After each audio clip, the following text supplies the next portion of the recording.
नमस्कार, मैं हूं श्रवण गुप्ता और आप देख रहे हैं भारत एक्स फैक्टर। इस एपिसोड में हम बात करेंगे डीएमके के लोकसभा के सांसद दयानिधि मारन की। दरअसल उन्होंने उनका एक वीडियो अभी सामने आया है। वीडियो कई महीने पुरानी है, मार्च का ये वीडियो है, लेकिन ये अभी आया है।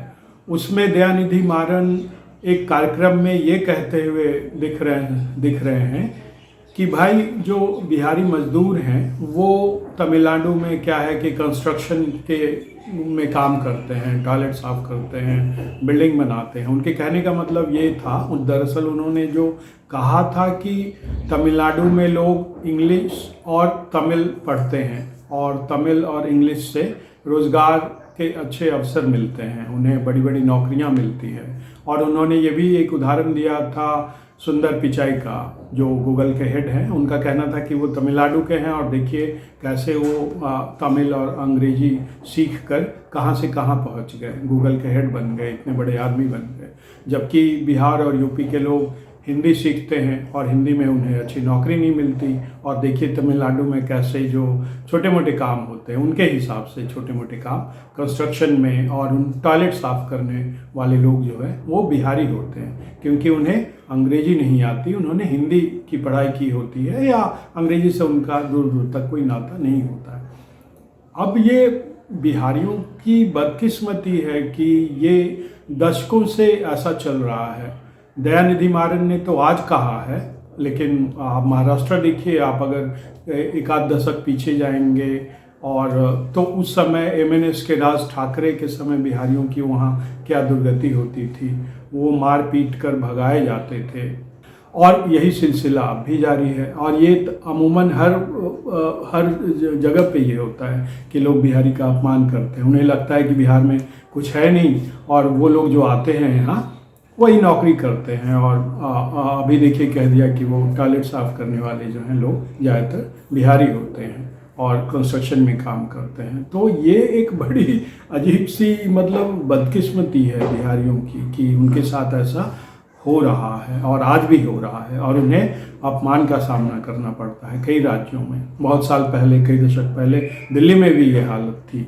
अब 90 में और 90 के बाद भी जब ये स्थिति थी दिल्ली में कि बिहारियों को लोग मजाक उड़ाते थे। ये अलग बात है कि बिहारी यूपीएससी में, और अच्छा उन्होंने एक और बात कही है हिंदी को लेकर के, जो कहा है हिंदी से उन्होंने जोड़ा है।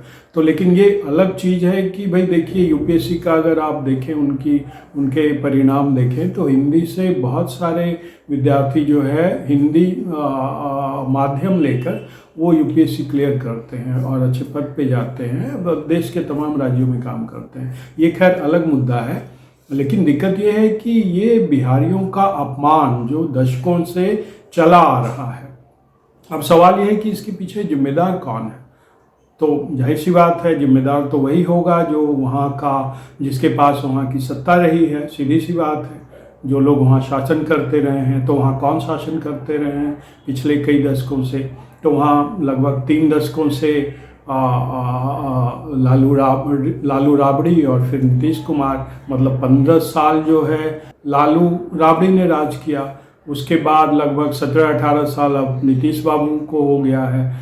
तो इन लोगों ने लगभग 30-32 सालों तक ऐसा कुछ नहीं किया जिससे बिहारियों का अपमान न हो और उनका मजाक न उड़ाया जाए। अभी जब ये मुद्दा आया तो डिप्टी चीफ मिनिस्टर जो हैं तेजस्वी यादव, उन्होंने भी कहा कि नहीं ये गलत बात है, ऐसा नहीं कहना चाहिए।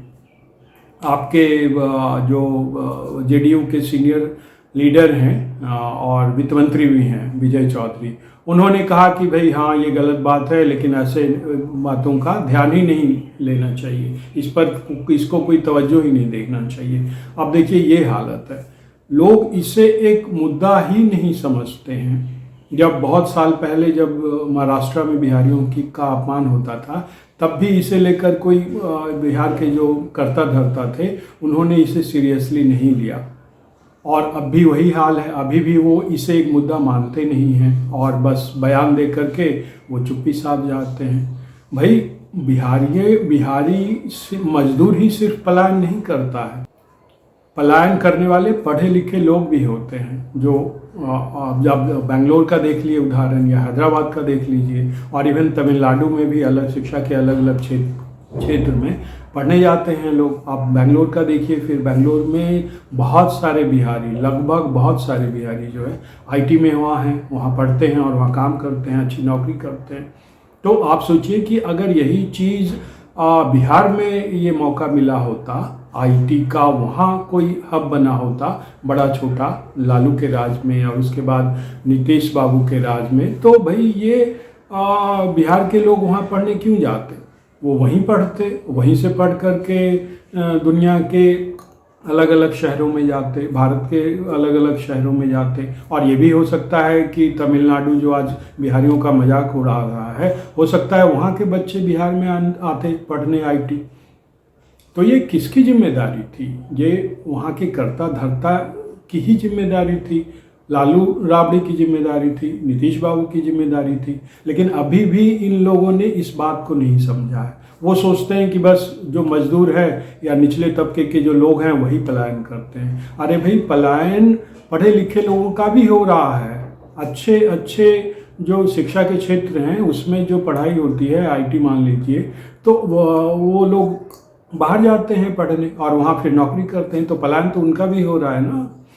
आपने बिहार में ये स्थिति पैदा क्यों नहीं की कि भाई बिहारी मजदूर भी वहीं काम करें, वहीं उन्हें नौकरी मिले, और जो बाहर पढ़ने जाते हैं बच्चे वहीं वो आईटी का कोर्स करें, बल्कि वहाँ से दूसरे जगहों से लोग आएँ बिहार में आईटी क्षेत्र में, या और ऐसी तमाम जो विषय हैं जो आज के दौर में काफ़ी अच्छे माने जाते हैं। लेकिन आपने ऐसा कुछ नहीं किया, नीतीश बाबू ने कुछ नहीं किया, लालू राबड़ी ने कुछ नहीं किया। तो ये एक सोचने समझने की चीज़ है। और आज वो सिर्फ ये कर के पल्ला झाड़ लेते हैं कि भाई इस पे हमें ध्यान नहीं देना चाहिए, कोई इसकी निंदा कर देता है। क्यों होता है? वो इसे एक मुद्दा ही नहीं मानते। जो बिहार के कर्ता धर्ता हैं, नेता हैं, नीतीश बाबू हैं, तेजस्वी यादव हैं, लालू यादव हैं और तमाम जेडीयू के नेता हैं, उससे ये पलायन को या ऐसी बातों को, बिहारियों के मजाक को कोई मुद्दा ही नहीं मानते। अगर इन्होंने इसे एक मुद्दा माना होता तो आज से बहुत साल पहले आपने उस दिशा में कोई कदम उठाए होते। भाई महाराष्ट्र में जब बिहारी पीटे जाते थे तो उस बात के भी तो अब दशक हो गए, कई साल हो गया, सालों गुजर गए, लेकिन आपने अब वहाँ इसके बाद भी कोई सबक आपने नहीं ली। वहाँ ऐसी कोई व्यवस्था शुरू नहीं की कि वहीं बच्चे पढ़ें, बिहार के बच्चे बिहार में रह के ही पढ़ें, बिहार के मजदूर बिहार में ही मजदूरी करें, बिहार के बच्चे आईटी अगर पढ़ना है तो वो बेंगलोर ना जाएं, हैदराबाद ना जाएं या और कोई और जगह ना जाएं, उन्हें ये व्यवस्था बिहार में मिले। लेकिन आपने कुछ नहीं किया और इस बात को कई साल, 10 साल, 15 साल, 20 साल, 30 साल, 32-33 साल निकल गए। तो ये सब भाई कि कौन ये जिम्मेदारी लेगा? बिहारियों को अगर तमिलनाडु में वहाँ के जो डीएमके के नेता हैं, दयानिधि मारन, वो अगर बिहारियों को गाली दे रहे हैं, उनका अपमान कर रहे हैं, उन्हें टॉयलेट साफ करने वाला बता रहे हैं, तो इसका जिम्मेदार कौन है? इसका जिम्मेदार वही हैं जिन्होंने दशकों बिहार में राज किया है और उन्होंने इस दिशा में कुछ नहीं सोचा है। जब भी ऐसे मौके आते हैं तो बस बयानबाजी करके चुप हो जाते हैं। और अभी भी देखिए, अभी भी उनका ध्यान जाति को लेकर के है, अपने समीकरण को बनाने को लेकर के है, बिहार में जाति जनगणना को लेकर के है। जनगणना हो गया तो अब इसे लेकर के वो तमाम तरह की चीज़ों को लेकर के आगे बढ़ने की ओर उनका ध्यान है। अभी भी इसे वो एक कोई मुद्दा नहीं मान रहे हैं, दूसरी चीज़ों में लगे हैं, राजनीतिक रूप से अपना कद बढ़ाने की कोशिश में लगे हैं। नीतीश कुमार प्रधानमंत्री बनने के चक्कर में वो चल रहे हैं इधर उधर, उनका ध्यान इस पर बिल्कुल नहीं है।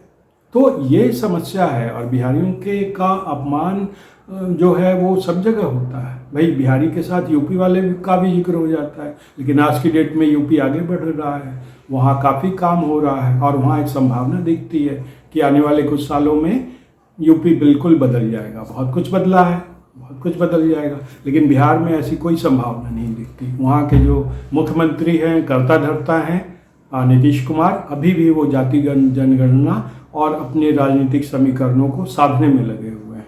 और इसके पहले जो लालू राबड़ी थे, उन्होंने तो खैर कुछ किया ही नहीं।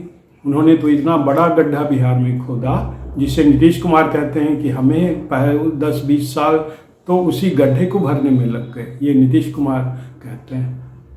तो आप सोचिएगा कि भाई बिहार के को लोग जो गालियां दे रहे हैं, उनका अपमान हो रहा है, वो उसकी वजह क्या है। और अभी भी इन नेताओं को होश नहीं है, वो दूसरी सारी चीज़ों में व्यस्त हैं और इस पर उनका ध्यान नहीं है कि क्यों बिहारियों को गाली दी जाती है बाहर। इस एपिसोड में आज इतना ही।